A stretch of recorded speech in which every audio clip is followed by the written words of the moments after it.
আনাস রাদিয়াল্লাহু তাআলা আনহু বলেন, রাসূল সাল্লাল্লাহু আলাইহি ওয়াসাল্লাম ইয়াকুলু তামারাতিন ওয়া ইয়াকুলুহুন্না বিতরান, খেজুর খেয়ে ঈদের মাঠে যেতেন, বিজোড় খেতেন, 1টা 3টা 5টা 7টা। এটা বাংলাদেশ, ভারত, মানে ঈদের দিনে কত প্রকার প্রস্তুতি হবে, তাহলে আপনি তাড়াতাড়ি ঈদের মাঠে যাবেন কি করে? সূর্য উঠলে ঈদের মাঠে যেতে হবে। তাই আরবিরা তো আর এত খাওয়া বুঝেনি, খাওয়া তো অন্য দিনে হয়, এত তো আর ঈদের দিন খাওয়া লাগে না। তাই তারা ফজরের সলাতের সময় মসজিদে গেছে কয়েকটা খেজুর পকেটে করে নিয়ে, ফজরের সলাতের পরে 2-1টা খেজুর মুখে দিয়ে ঈদের মাঠে চলে গেছে।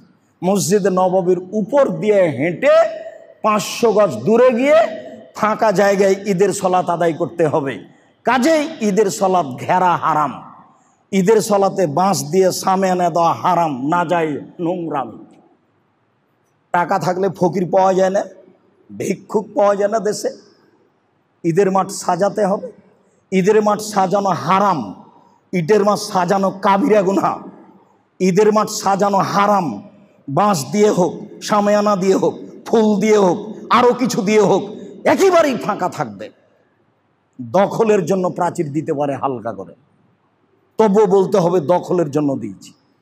সেখানে ইমামের জায়গা করা যাবে না, সেখানে ইমামের জায়গা পাকা করা যাবে না। রাসূল সাল্লাল্লাহু আলাইহি সাল্লাম মসজিদে নববীর উপর দিয়ে হেঁটে 500 গজ দূরে গিয়ে ফাঁকা জায়গায় ঈদের সলাত আদায় করলেন। মানে ফাঁকা জায়গায় খোলা মাঠে ঈদের সলাত আদায় করতে হবে। যেহেতু সলাত আদায় করলেন, কাজে সেটা সলাতের জায়গা, সেটার জন্য ভিন্ন একটা ঘোষণা থাকতে হবে, এটা সলাতের জায়গা। ঈদের রাত থেকে ঈদগাহ সাজানো, এটা কি ঠিক? না, এটা মোটেও ঠিক নয়। ঈদগাহ খোলামেলা জায়গা হবে, খোলা মাঠে ঈদের নামাজ পড়া সুন্নাহ।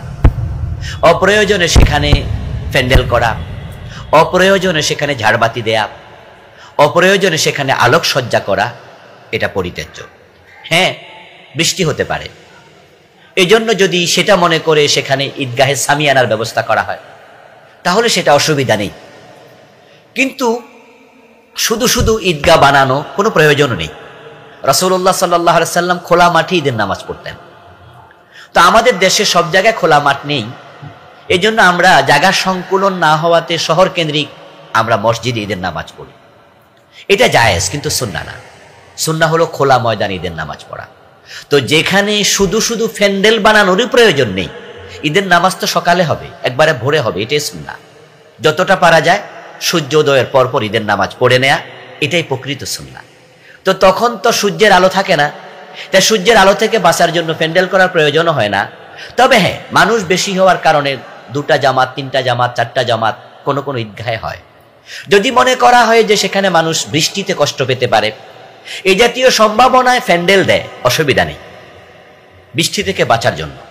কিন্তু সেটাকে লক্ষ্য করে, সেটাকে উপলক্ষ বানিয়ে লাখ লাখ টাকা খরচ করা, আগের রাত থেকে লাইট জ্বালানো শুরু করা, নিশ্চয়ই এটা অপচয়ের অংশ হবে। অপচয় করা নিষিদ্ধ, এটা কবিরা গুনাহ, অপচয়কারী শয়তানের ভাই, সতর্ক থাকা লাগবে। বর্তমান বাংলাদেশে বেশ কিছু মসজিদে দেখা যায় যে একাধিক ঈদের জামাত হয়। তো এই একাধিক ঈদের জামাত মসজিদে, বা এই কিছুক্ষণ আগে একজন ফোন করলেন দিনাজপুর থেকে, যে একই মাঠে একাধিক ঈদের জামাতের সুযোগ আছে কিনা। বারাকাল্লাহ ফিক। পাশাপাশি ওর সাথে সংশ্লিষ্ট ঈদের মাঠকে যে সাজানো, নানান ফুল দিয়ে সাজানো, এটা উপরে চাঁদোয়া দেওয়া, এগুলো কতটুকু শরীয়ত সম্মত? প্রথম কথা হলো, এক ঈদ মাঠে একাধিক সালাত আদায় করার কোনো দলিল নাই। প্রথম কথা, একই মাঠে একাধিক ঈদ পড়ার, ঈদের জামাত পড়ার কোনো সুযোগ নাই।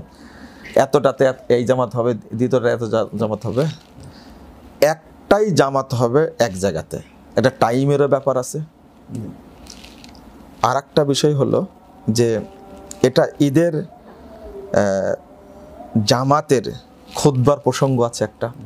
খুতবা একটা গুরুত্বপূর্ণ বিষয়। যদি এক মাঠে একাধিক ঈদের জামাত হয়, সেটা খুতবা ভালো হয় না।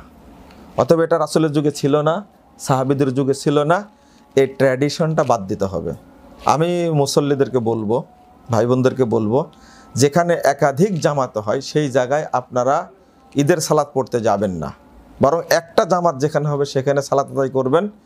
এবং বিশেষ করে রাসূল সাল্লাল্লাহু আলাইহি ওয়াসাল্লামের তরিকায় যেখানে সালাত আদায় হবে সেখানে সালাত আদায়ের জন্য আমরা অনুরোধ করব, কারণ এটা চলবে না। 2 নম্বর হলো ঈদের মাঠ সাজানোটা যাবে না, ইবাদতের জায়গা সজ্জিত করা এটা নাজায়েজ, এটা চলবে না। বিশেষ করে ঈদের মাঠ হবে খোলা, উপরে যে চাঁদোয়া উপরে চাঁদোয়া দেওয়া একটা বেদাত। তারপরে ঈদের মাঠকে সাজসজ্জা করা এটা একটা বেদাত। ঈদের মাঠে ফ্যান টাঙ্গায়, হ্যাঁ কি সুন্দর করে ফ্যান দেয়, মনে হয় যে শ্বশুর বাড়ি গেছে বাসর। আস্তাগফিরুল্লাহ, আল্লাহ এদেরকে হেদায়েত দান করুন। আব্দুল্লাহ বিশ্বাস যশোর এই আইডি থেকে আপনি জানতে চেয়েছেন, আমাদের এলাকায় 2-1টি বিষয় নিয়ে 2 গ্রুপের মধ্যে তুমুল মারামারি। এক গ্রুপ বলছে ঈদগাহে সামিয়ানা টানানো এবং গেট সাজানো নাজায়েজ, অন্য গ্রুপ বলছে এতে কোনো সমস্যা নেই। অনুগ্রহ করে এই বিষয়ে শরীয়তের বিধান জানানো উপকৃত হব। ভাই আব্দুল্লাহ, ঈদগাহে যদি সামিয়ানা টাঙানো হয়, বিশেষ করে রোদ বৃষ্টি তাপ এগুলো থেকে আপনার বাঁচার জন্য, এবং খুব বেশি অপব্যয় না করে যদি ঈদের আনন্দকে পূর্ণতা দেওয়ার জন্য কোনো গেট টেট করা হয়, তো এতে কোনো অসুবিধা নেই। এটা নিয়ে বাড়াবাড়ি করা উচিত নয়।